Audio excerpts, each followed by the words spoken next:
ಇಲ್ಲಿ ಇರುವ ಒಂದು ಕಂಬ ನೆಲಕ್ಕೆ ಸಂಪೂರ್ಣವಾಗಿ ತಾಗದೇ ಇರುವುದರಿಂದ ಇದು ವಿಜಯನಗರ ಕಾಲದ ಇಂಜಿನಿಯರಿಂಗ್ ಕೌಶಲ್ಯದ ಅದ್ಭುತ ಉದಾಹರಣೆ ಎಂದು ಹೇಳಲಾಗುತ್ತದೆ. ರಾಮಾಯಣದ ಪ್ರಕಾರ ರಾವಣನು ಸೀತೆಯನ್ನು ಅಪಹರಿಸಿಕೊಂಡು ಹೋಗುವಾಗ ಜಟಾಯು ಎಂಬ ಗರುಡ ಪಕ್ಷಿ ಅವನನ್ನು ತಡೆಯಲು ಯುದ್ಧ ಮಾಡುತ್ತದೆ. ಈ ಯುದ್ಧದಲ್ಲಿ ಜಟಾಯು ಗಂಭೀರವಾಗಿ ಗಾಯಗೊಂಡು ಈ ಪ್ರದೇಶದಲ್ಲೇ ಬಿದ್ದಿದ್ದಂತೆ. ನಂತರ ಶ್ರೀರಾಮ ಲಕ್ಷ್ಮಣರು ಇಲ್ಲಿ ಬಂದಾಗ ರಾಮನು ಜಟಾಯುವನ್ನು ನೋಡಿ ಲೇಪಾಕ್ಷಿ ಅಂದರೆ ಎದ್ದು ಬಾ ಪಕ್ಷಿ ಎಂದು ಕರೆದರು ಎಂದು ಹೇಳಲಾಗುತ್ತದೆ.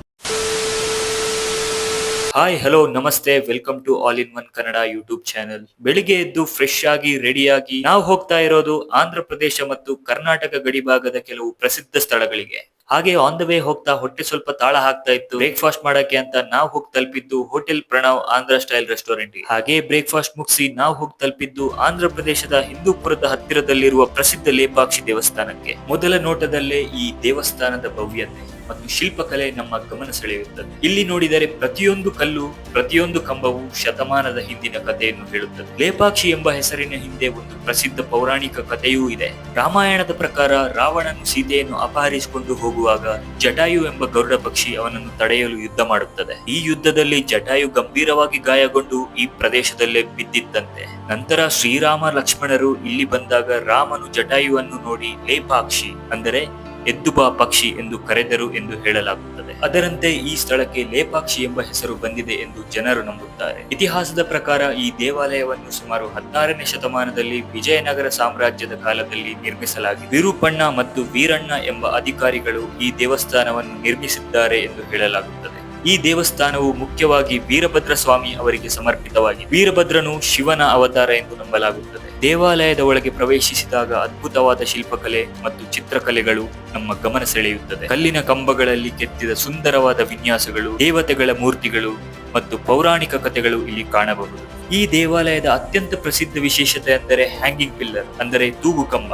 ಇಲ್ಲಿ ಇರುವ ಒಂದು ಕಂಬ ನೆಲಕ್ಕೆ ಸಂಪೂರ್ಣವಾಗಿ ತಾಗದೇ ಇರುವುದರಿಂದ ಇದು ಎಲ್ಲರಿಗೂ ಆಶ್ಚರ್ಯ ಉಂಟು ಮಾಡುತ್ತದೆ. ಜನರು ಅದರ ಕೆಳಗೆ ಕಾಗದ ಅಥವಾ ಬಟ್ಟೆಯನ್ನು ಹಾಕಿ ಅದು ನಿಜವಾಗಿಯೂ ನೆಲಕ್ಕೆ ತಾಗಿಲ್ಲ ಎಂಬುದನ್ನು ಪರೀಕ್ಷಿಸುತ್ತಾರೆ. ಇದು ವಿಜಯನಗರ ಕಾಲದ ಇಂಜಿನಿಯರಿಂಗ್ ಕೌಶಲ್ಯದ ಅದ್ಭುತ ಉದಾಹರಣೆ ಎಂದು ಹೇಳಲಾಗುತ್ತದೆ.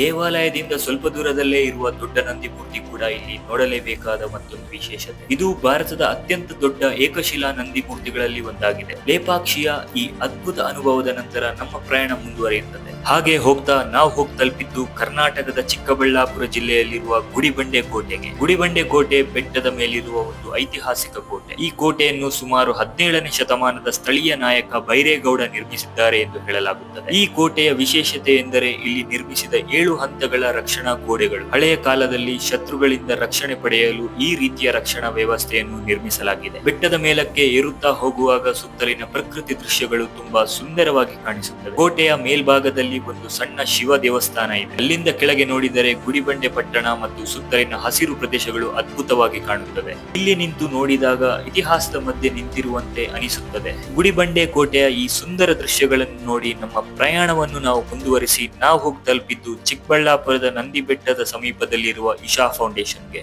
ಸದ್ಗುರು ಜಗ್ಗಿ ವಾಸುದೇವರು ಸ್ಥಾಪಿಸಿದ ಈ ಆಧ್ಯಾತ್ಮಿಕ ಕೇಂದ್ರವು ಯೋಗ, ಧ್ಯಾನ ಮತ್ತು ಒಳಗಿನ ಶಾಂತಿಯನ್ನು ಹುಡುಕಲು ಜನರಿಗೆ ಸಹಾಯ ಮಾಡುತ್ತದೆ. ಈ ಸ್ಥಳದ ಪ್ರಮುಖ ಆಕರ್ಷಣೆ ಎಂದರೆ ಇಲ್ಲಿರುವ 112 ಅಡಿ ಎತ್ತರದ ಆದಿಯೋಗಿ ಶಿವನ ಪ್ರತಿಮೆ. ಶಿವನು ಯೋಗದ ಮೊದಲ ಗುರು ಎಂದು ನಂಬಲಾಗುತ್ತದೆ. ಅದಕ್ಕಾಗಿ ಈ ಪ್ರತಿಮೆಯನ್ನು ಆದಿಯೋಗಿ ಎಂದು ಕರೆಯಲಾಗುತ್ತದೆ. ಸಂಜೆ ಸಮಯದಲ್ಲಿ ಇಲ್ಲಿ ನಡೆಯುವ ಲೈಟ್ ಮತ್ತು ಲೇಸರ್ ಶೋ ಕೂಡ ತುಂಬಾ ಸುಂದರವಾಗಿರುತ್ತದೆ.